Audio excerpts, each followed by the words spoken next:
Hey everybody, what's up? Manny J. Daniels here, MJD, and her hair that she's growing out, everything is fine. Everything's fine. We're good. Everything's cool. We're not touching it. It's cool. So balance, right? I was thinking about it today. Like, what is balance?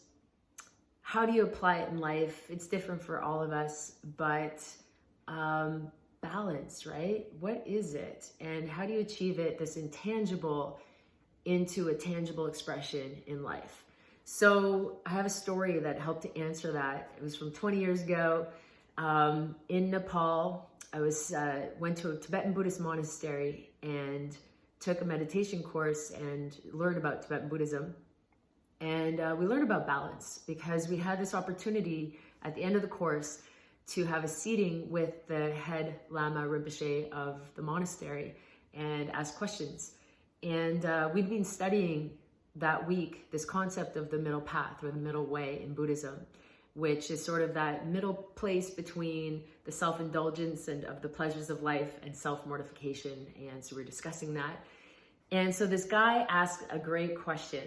And so he said, I was in this relationship with this girl and it was amazing. It was so high. I was so excited. I was so in love and joy and passion. And then she dumped me and I went so low and I was suffering and it hurt and I was in pain and it was not good.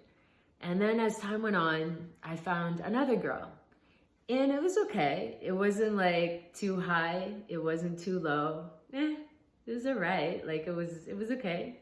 And he's like, is that the middle way? Like, is that what we're looking for? And the Lama gave an extended answer. And the part I remember is he slapped his knee, he laughed, and he said, do you remember the feeling you had with the first relationship up here? That's your middle path. That's your middle way. That's your balance. And that really stuck with me. I had this weird idea that balance was like, I have to have this equal amount of pain and the good, you know? And so I'd always put myself in pain just to make sure I got balance, you know? So funny. I mean, there is an aspect to that provides value, the contrast of life that leads to a really passionate desire for the opposite of that, but that's another story. But like, yeah, it was so nice to hear about balance as being an elevated emotional state, this intangible that leads to tangible effects in your life. Like, for example, in the physical body, your vital systems, organs, when you actually feel appreciation, love, and joy, it affects the chemistry in your body, which creates more homeostasis in your systems. So it creates actual balance in your physical body when you have this elevated emotional state. So even that translates into the physical. And when you feel really good, you have vitality and you have clarity, you can make clear decisions, you're stepping into your power, you've really tuned into inspiration.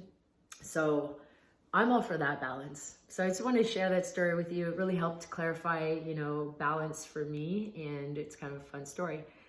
So that elevated emotional state is a pretty cool thing. So I hope this helps. I hope you enjoyed it, and thanks for tuning in. And yeah, just, you know, keep feeling as best you can, as much as you can. And, you know, that elevated emotional state is letting you know that you're letting the energy in. So hope you have a great one today, and we'll catch you next time.